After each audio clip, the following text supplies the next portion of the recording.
Bom dia a todos. É uma satisfação enorme estarmos mais uma vez aqui em nome e representando a CBMAI, que é a importante instituição de mediação e arbitragem no Brasil. Agradeço o convite que me foi feito pela pessoa do Eduardo Vieira, o coordenador técnico, o coordenador administrativo. Saúdo a todos, em especial ao professor Adolfo Braga Neto, que é uma pessoa bastante reconhecida já no âmbito da mediação e que é formado pela USP, já tem desenvolvido bastante a mediação, o qual eu passo a palavra agradecendo mais uma vez pela presença dele aqui conosco hoje. Seja bem-vindo, professor. Obrigado, Rafael. É uma alegria muito grande estar aqui com vocês. Uma alegria enorme estar nesse evento e, sobretudo, com uma instituição que eu conheço há muito tempo, o Eduardo sabe disso, e que venho acompanhando toda a evolução dela desde o seu nascimento. Então, uma alegria enorme estar aqui, poder colaborar no que for útil com vocês e parabenizar por essa ideia desse webinar, que penso que é mais do que oportuno para as pessoas conhecerem um pouco mais sobre a mediação que vocês vêm desenvolvendo brilhantemente. Obrigado pelo convite, uma alegria e uma honra muito grande.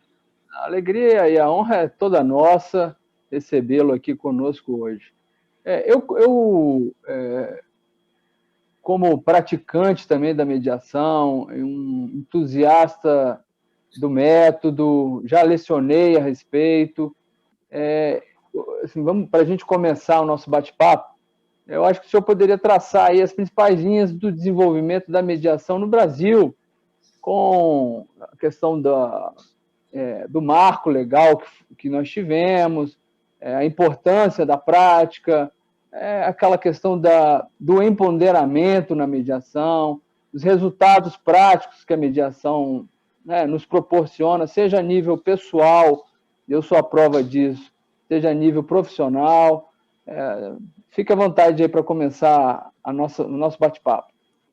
Obrigado, Rafael. Acho que é importante marcar e acho que, como uma pessoa, talvez você possa ser considerado como dos tempos jurássicos da mediação aqui no Brasil,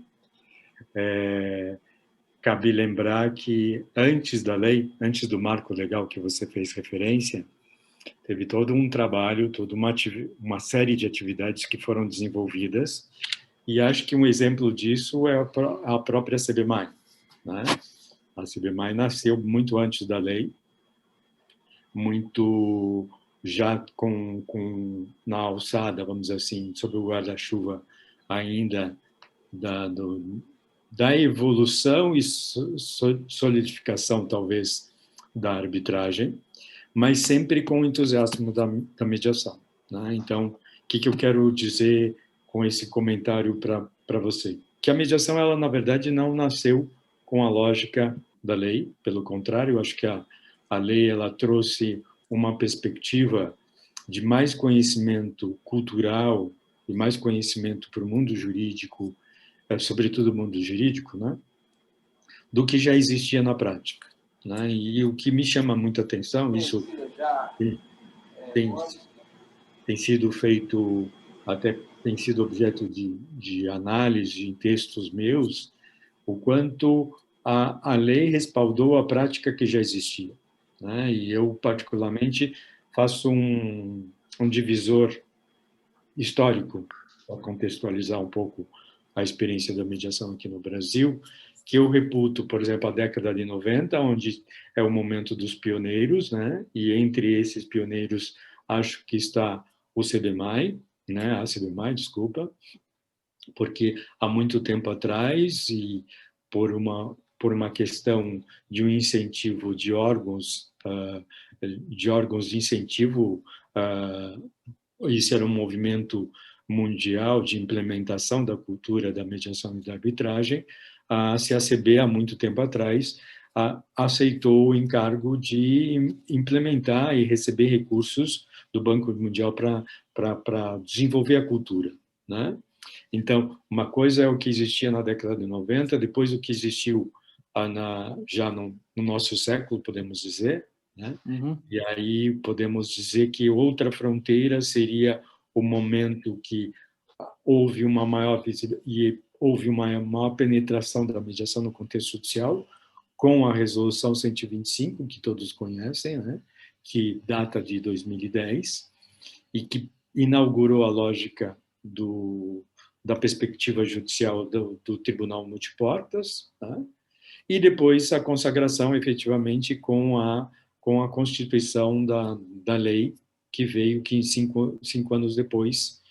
Então, são fases que eu reputo muito interessantes e muito ricas, onde penso que o marco legal da mediação e o próprio Código de Processo Civil, eles marcam claramente um respaldo de referência da prática que já vinha sendo desenvolvida e que hoje nós estamos vivenciando, vamos dizer assim, o resultado de tudo isso, né? E que a tendência, penso eu, é a entrada da mediação em áreas que ainda não era possível ser penetrada, e da mesma forma uma possibilidade de maior solidez e de maior conhecimento do público.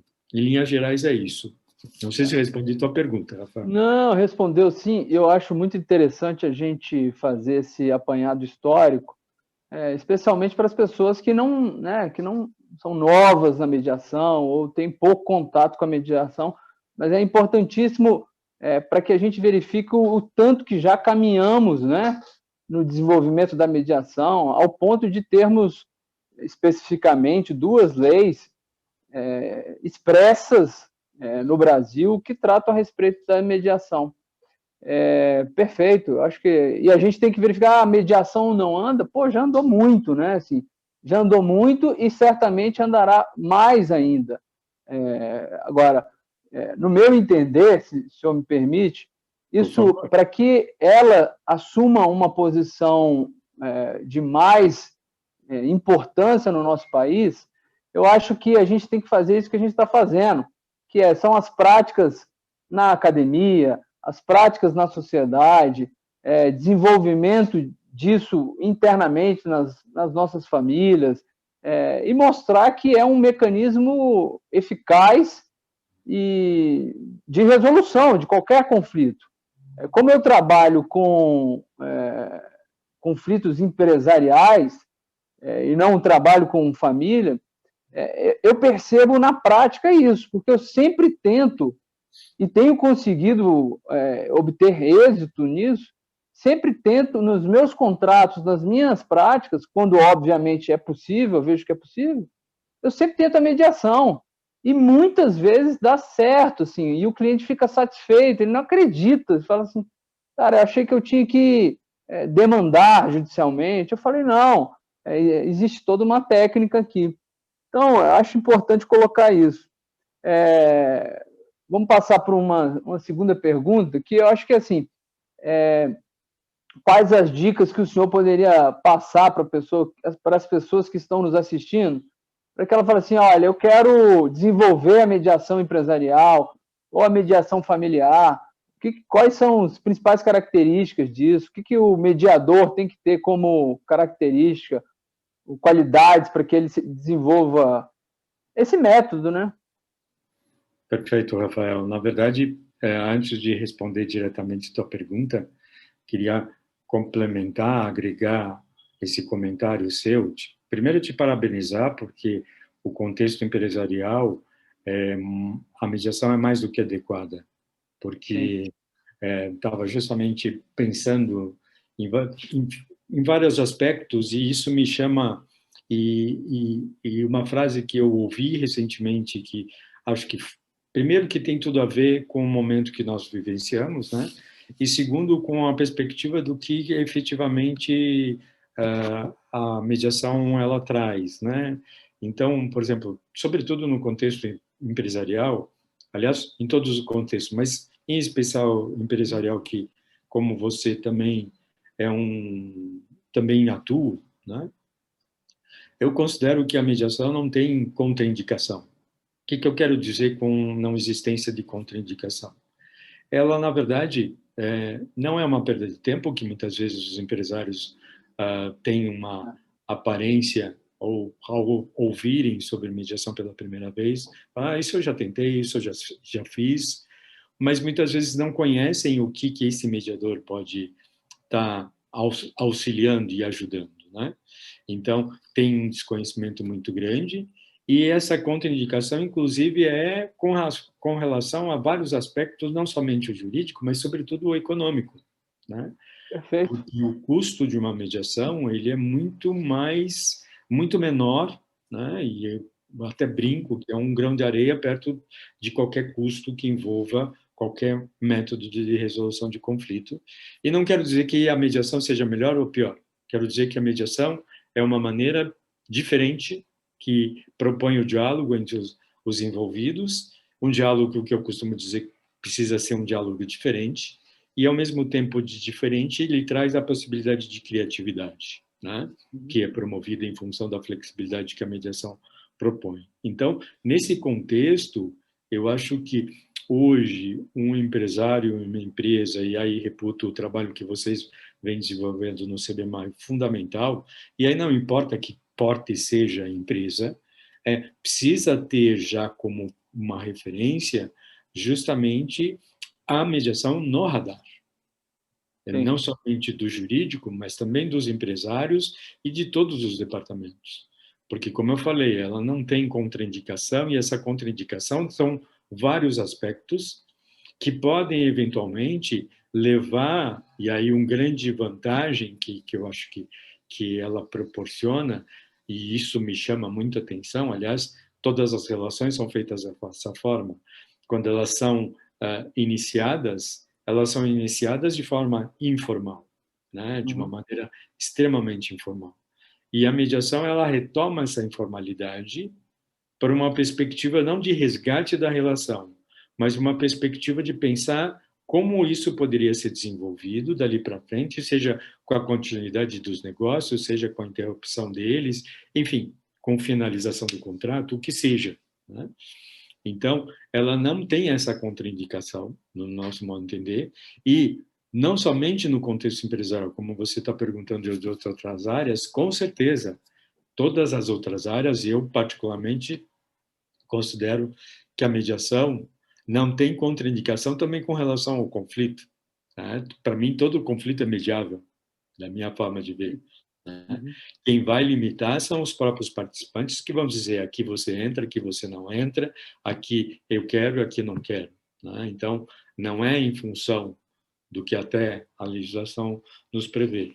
E aí, o importante que você está chamando a atenção, no nosso mal entender, e aí vem um olhar de ver a mediação como uma profissão, né? Onde você tem vários degraus. O primeiro seria uma capacitação que possa dar uma amplitude de uma visão a respeito de como intervir na qualidade de ser um terceiro imparcial independente, que não é uma tarefa fácil. Depois, hoje a gente já desenvolve a perspectiva de especializações. Então, família é uma área, empresa é outra área, comunidade é outra área, escola é outra área, e cada uma delas tem suas particularidades, tem seus nuances, e é importante o mediador estar atento.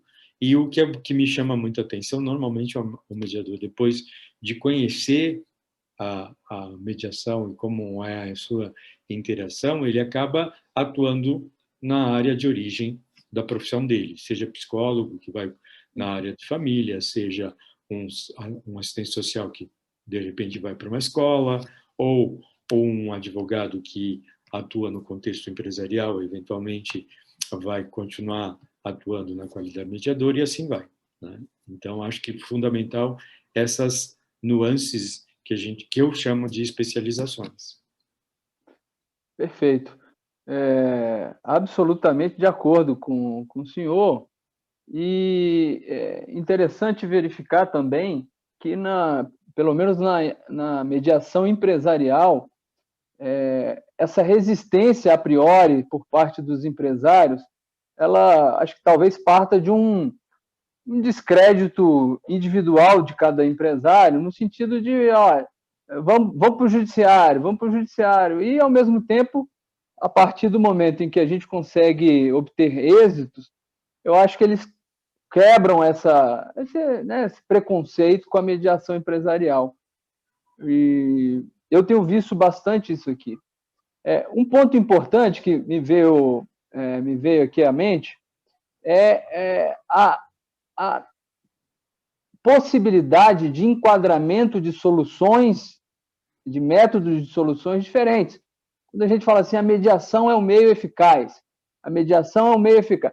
É eficaz, mas a depender do conflito, às vezes pode ser que o judiciário, né, assim, seja mais interessante, ou a própria arbitragem, ou fazer como a gente tem feito, que é muito útil também, a cláusula escalonada, colocando a mediação primeiro para resolver, e caso não seja resolvido o conflito, a gente busque a arbitragem ou dispute boards, ou outro meio que não seja necessariamente o judiciário, né? Assim, eu acho que o profissional moderno, na minha concepção, ele tem que ter cada vez mais ferramentas para resolver o conflito, para resolver o problema do cliente, para resolver e satisfazer o cliente nesse sentido, assim, ter as ferramentas, o máximo de ferramentas para resolver o conflito que lhe aparece. O que o senhor entende sobre isso? Qual é a opinião do senhor?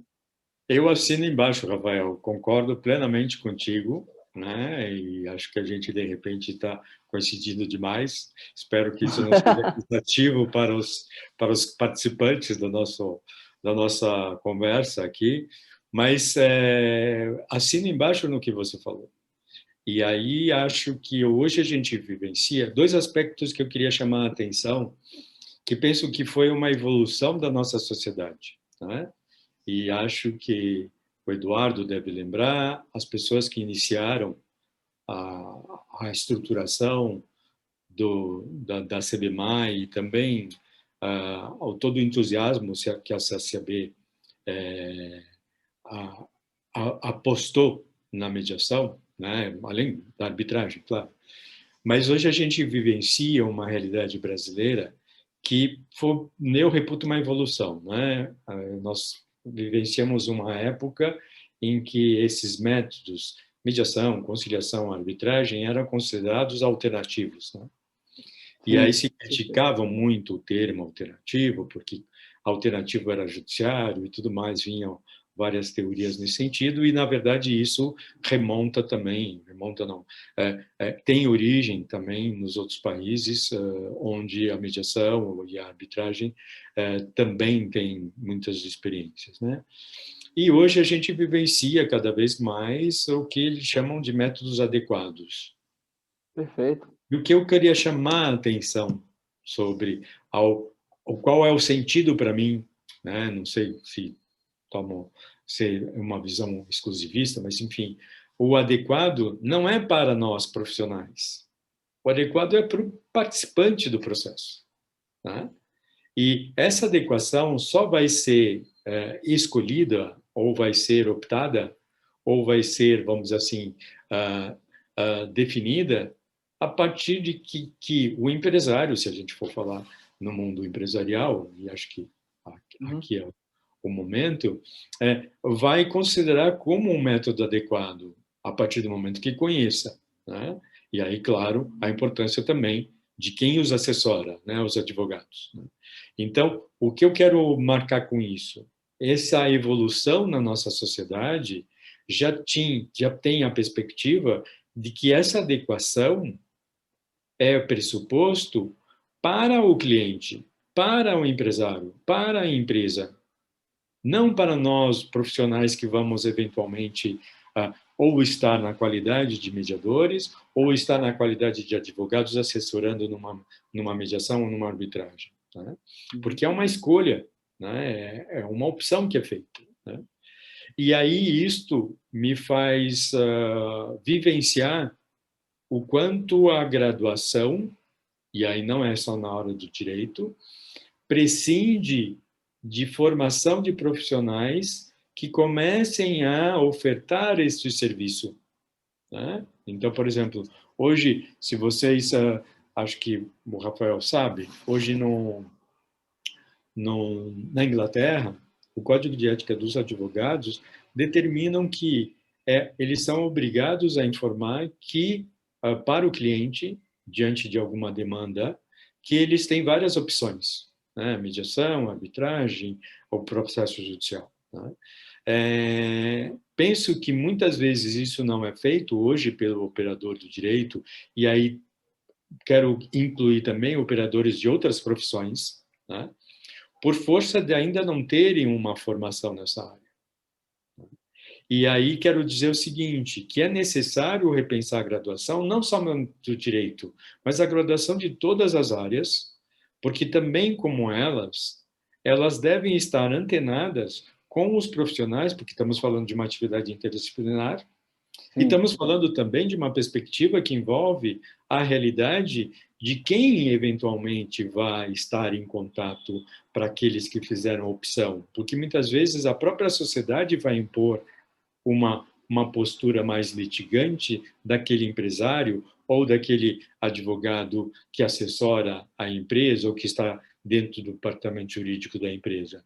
Então, tudo isso tem a ver com uma mudança de um grande paradigma que a formação, a graduação, acho que tem que ser revista de uma maneira ampla, não só na área do direito, mas eu reputo todas as áreas. Não sei se avancei em outros componentes na tua pergunta, Rafael. Na verdade, o senhor tocou num ponto fundamental aí para a sociedade como um todo, né? Que é a educação e a própria graduação, para quem tem a possibilidade de fazer, né?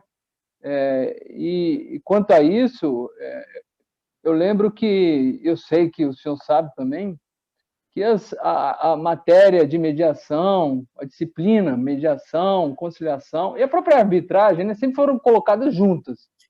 E como disciplina optativa, na minha época de graduação sequer tinha isso. Eu fui treinado para litigar mesmo em juízo. Então, eu queria que o senhor, na medida do possível, falasse um pouquinho mais essa evolução acadêmica da mediação, da conciliação também. O senhor percebe que as universidades aqui no Brasil têm inserido na sua grade de disciplinas a mediação de uma forma até... Existem competições, não é isso?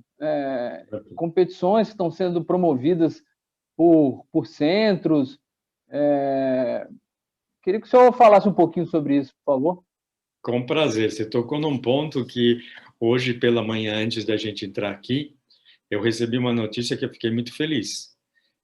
Eu acabei não falando, mas eu sou de São Paulo, né? E atuo na qualidade de mediador e eventualmente de árbitro quando me escolhem. E participo, recentemente concluí meu mestrado na PUC e tenho uma aproximação com a PUC São Paulo. Uhum. E a PUC tem tem incentivado muito as participações em competições que são uma proposta das organizações que têm procedimentos de mediação e arbitragem no mundo. Isso foi iniciado pela CCI há 15 anos atrás.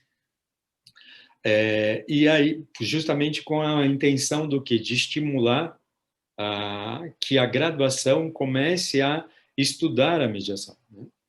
E isso a gente conta com um incentivo muito grande da PUC, e nós tivemos esses 2 fins de semana na competição da Câmara de Arbitragem e Mediação de Singapura, e nós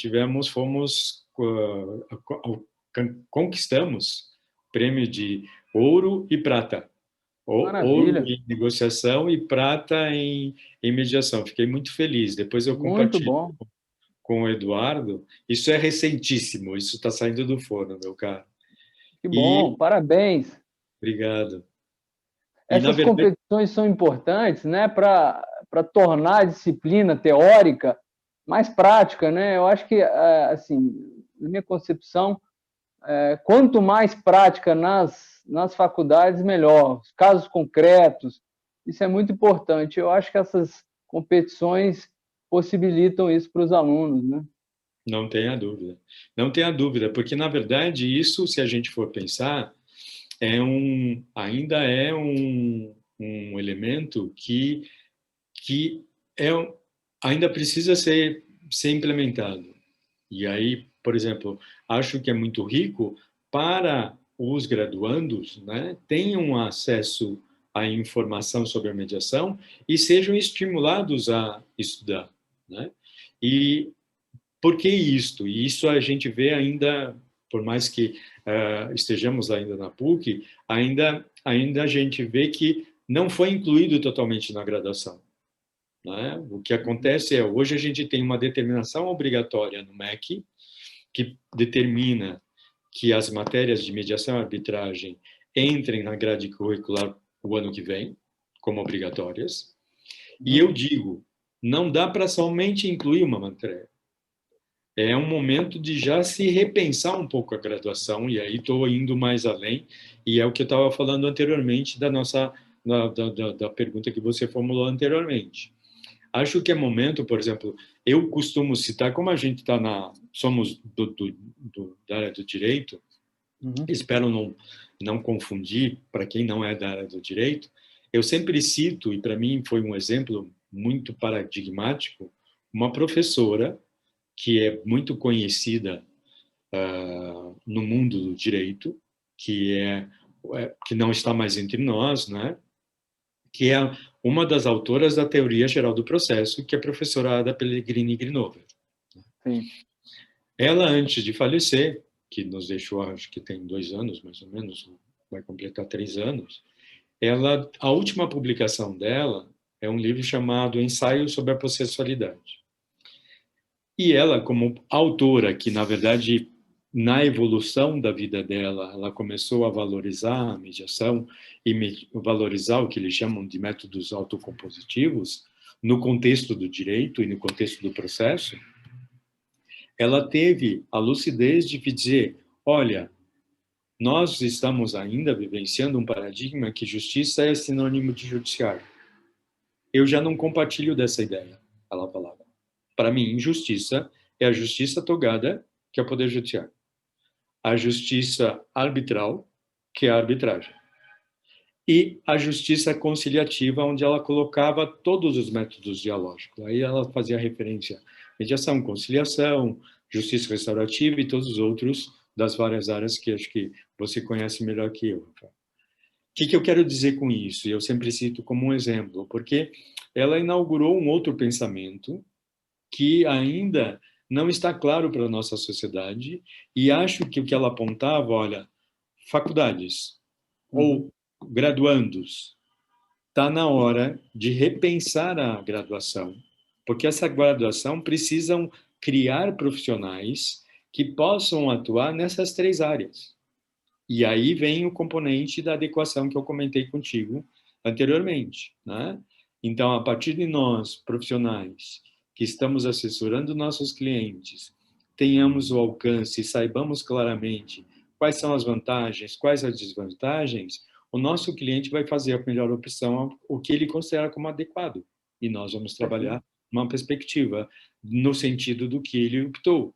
E aí estamos falando desta mudança de paradigma, né? Então, tudo isso acho que é importante, é o que a gente está vivenciando e está na hora de repensar um pouquinho. Eu acho que, voltando no teu comentário, acho que as competições ajudam a dar um braço de estímulo para as instituições começarem a repensar. E um dos requisitos, por exemplo, só para finalizar essa minha fala da tua pergunta, um dos requisitos na CCI de Paris para uma universidade se inscrever é que ela tenha na graduação ou que ela tenha no currículo o ensino dos métodos alternativos. E isso é super importante. Muito, muito importante. Eu não sei como é que o senhor está com relação ao tempo, mas e até eu vou tomar a liberdade de fazer um merchan para o senhor, que eu recebi pelo Eduardo a obra, não sei se está Perfeito, estou vendo. com o que o senhor organizou, é a última edição, não? Sim, sim, na verdade foi uma edição do ano passado, Uhum. e que nós tivemos a honra de contar com o Eduardo com um texto muito rico, muito importante, da experiência da CBMAI claro, outros autores que vêm trabalhando, e aí por isso que a gente chama de experiências brasileiras, para que a mediação, justamente nas empresas, tenha maior visibilidade, né? Foi uma alegria muito grande, foi um trabalho que eu reputo a coordenação. Quando a gente trabalha com um profissional, acho que você sabe melhor que eu, Rafael, é, é outra coisa, né? Esse livro foi gestado no início do ano, quer dizer, foi pensado no início do ano, traçado finalmente para março, o convite foi feito em março e em junho já tínhamos concluído todos os artigos, já estava para a gráfica e foi lançado em agosto. Então foi uma Maravilha. experiência e agradeço muito a participação de todos e em especial o Eduardo, que nos honrou com, com um artigo muito bom. Eu já dei uma folheada, mas lerei com muita atenção.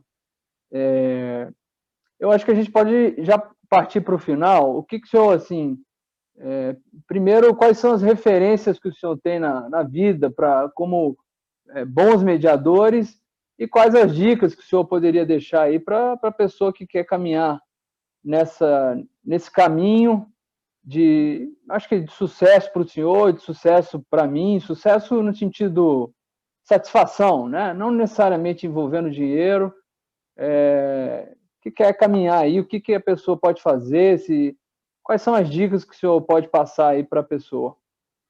Bom, primeiro ponto que eu estou, desculpe a minha falta de educação, já devia ter te pedido isso, por favor, o senhor está entre nós, por favor, Adolfo. Né? Professor. Estamos entre colegas, é uma alegria Sim. muito grande estar aqui, eu me sinto em casa com a CBMAI, com a CACB, enfim, tenho boas referências, tivemos trabalhos bastante ricos, enfim, eu aprendi muito e continuo aprendendo, e, enfim. Como dicas, no meu modo de entender, para quem atua com mediação, para quem é mediador, nunca se deixe se desincentivar, né? Tente lembrar sempre que trabalhar com o conflito é trabalhar com algo que é muito desafiador. E ao ser desafiador, nós temos momentos que a gente anda para frente, anda para o lado, eventualmente anda para trás, ok?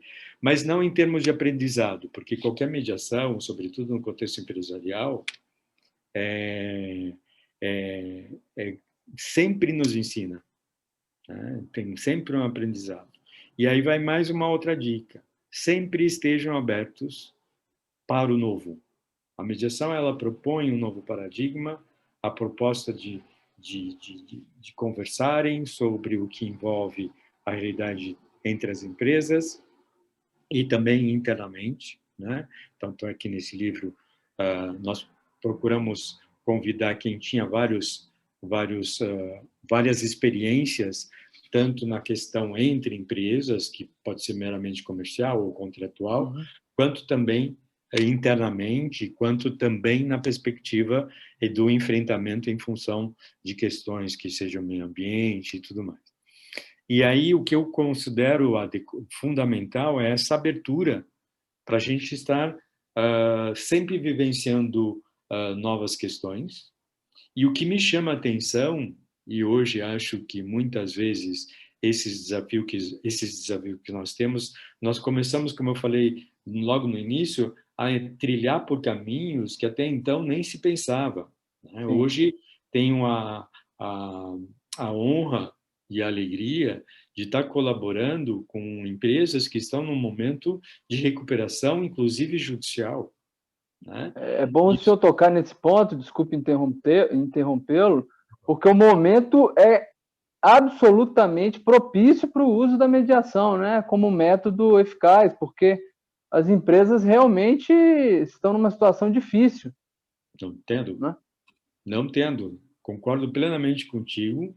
E o ideal é que elas pensassem isso numa perspectiva da recuperação extrajudicial, né? Perfeito. Se antecipassem a isso, e esse é um caráter fundamental que a gente pensa, sobretudo no contexto empresarial, que infelizmente as empresas, os empresários e os advogados também, e os outros profissionais também, não pensam na prevenção. Já é hora de começar a prevenção. Já é Perfeito. hora, por exemplo, vou fazer um contrato de uma empresa com a outra, pensa na utilidade que o mediador pode pensar conjuntamente para que esse contrato espelhe efetivamente a intenção do que querem formatar e que possa eventualmente criar um caminho de diálogo permanente entre eles, né? Então, tudo isso são áreas que são ainda poucos utilizadas e que precisam ser cada vez mais ser usadas para que haja a possibilidade de uma visão, de uma perspectiva fundamental, que é o importantíssimo no nosso modo de entender. Muito embora a gente leia muito, a mediação tem a proposta do resgate da relação cuidado. A Uhum. mediação tem a proposta do diálogo. Se isso vai promover resgate ou não, quem vai determinar são os participantes, né? Então, é esse diálogo que vai, diferente, que vai promover isso ou não, né? E aí vem o que eu sempre chamo, que eu comentei aqui, da contraindicação, não existência de contraindicação. E o que eu quero dizer com isso, que cada vez mais a gente começa a perceber que áreas que até então não eram possíveis, hoje são necessárias para uma diminuição de muitos custos que, de repente, envolvem uma demanda e muito tempo por parte das próprias empresas que acabam indo para trás em vez de andar para frente, né? E um componente que acho que é outro fundamental é nesse momento, sobretudo de pandemia, que cada vez mais a gente vê pouco consegue visualizar a luz no final do túnel, é o quanto a mediação ela se adequou a esse universo virtual, né? Eu Perfeito. particularmente cito eu como exemplo. O mundo virtual para mim era um ponto de interrogação. Hoje é uma realidade que para a mediação sem isto não é possível, né? Então, e aí pela agilidade, pela flexibilidade, pela possibilidade de pensar rapidamente e ajudar rapidamente, então estamos falando de quê? De um método que se adequou perfeitamente a esse mundo virtual e que o diálogo também é possível e cada vez mais, quero crer, vem sendo desenvolvido dessa maneira em vários contextos das empresas. Perfeito, professor. A gente teria aqui muitos assuntos, a gente gastaria muitas horas, e não é um bordão isso não, e eu não posso deixar de falar no CONIMA, como talvez o último ponto aqui da nossa conversa. Queria que o senhor explicasse qual é a função do CONIMA, a importância do CONIMA no contexto da mediação, por favor. Eu penso que o CONIMA tem um papel muito importante. Ontem mesmo nós estávamos numa reunião nacional e até comentando com a atual presidente, comentei o quanto hoje o CONIMA é representativo das instituições que vêm trabalhando de forma séria aqui no Brasil e vem construindo esse novo paradigma, né? Que penso que está sendo desenvolvido aos poucos, e acho que é natural que seja aos poucos, porque é criar a possibilidade de dos empresários ou das empresas ou das famílias hoje já terem no radar a possibilidade da mediação ou da arbitragem, né? Cada vez mais ser o dia a dia deles, né? E o CONIMA foi criado na década de 90, também podemos dizer jurássico, com uma perspectiva de a mediação e a arbitragem é pouco conhecida, precisamos de uma instituição que não seja uma instituição fiscalizadora, mas uma instituição que prime pelas boas práticas desses institutos. Então, há muito tempo atrás, nós formatamos um regulamento padrão, tanto de mediação e de arbitragem. Quando não existia lei, só existia a lei de arbitragem, já existia um código de ética para mediador, já existia um código de ética para árbitro, muito respaldado na lei de arbitragem. Isso que eu quero dizer, muito antes da sociedade começar a pensar na ideia, nós já tínhamos elementos mínimos que nós considerávamos como boas práticas, tanto para a mediação quanto para a arbitragem e para as instituições que atuassem.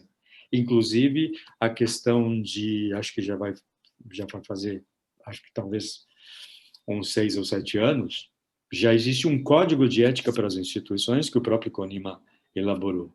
Então, o que eu quero dizer com isso? Nós temos um órgão que, além de fomentador, é um órgão que auxilia na perspectiva de entendimento, não somente para as instituições, mas para a sociedade como um todo, o que seria boas práticas da mediação e da arbitragem e dos métodos de resolução de conflitos. Então, eu, como entusiasta e como ex-presidente, só tenho a dizer, olha, sigam o CONIMA, o CONIMA vai ter um evento que foi mencionado ontem na nossa diretoria, 12 de dezembro, justamente para marcar, é gratuito, no qual vamos contar com o apoio de todas as instituições e que vem sendo um trabalho pioneiro de divulgação e de fomento e de construção sólida dos mecanismos de resolução de conflito que hoje é uma realidade, penso eu, e que vai ser tornado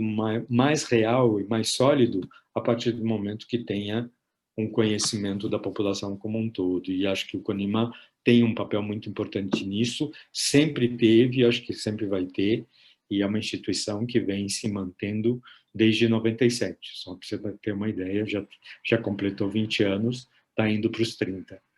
Maravilha. Eu só tenho a elogiar, já fui em alguns eventos do CONIMA, é uma instituição muito respeitada e que exerce um papel fundamental, né, para a mediação e para a arbitragem. Uhum. Eu acho que o nosso tempo já está terminando. Eu gostaria de, assim, sem dúvida alguma, agradecer. O nosso papo foi muito interessante, a nossa conversa, e agradecer realmente a disponibilidade do senhor para gastar uns minutinhos aqui conosco. Foi muito bom. A gente teria também mais muitas horas aqui de conversa a respeito disso. E fica aqui como consultor da CACB, fica o meu agradecimento especial e estou à disposição para que a gente desenvolva aí mais a mediação empresarial e seja academicamente, seja na prática. Conte comigo, conte com a CBMAI, conte com a CACB, conte com todos aí que querem o bem da mediação. Ok? Perfeito. É um prazer. Eu que agradeço, Rafael. Obrigado por estar aqui. Sei que você acabou substituindo o Eduardo por força da viagem dele. E te agradeço de coração. Uma alegria enorme. E agradeço, Eduardo, pelo convite e pela honra de estar aqui com vocês. Um grande prazer. Tá bom. Muito obrigado. Até logo a todos.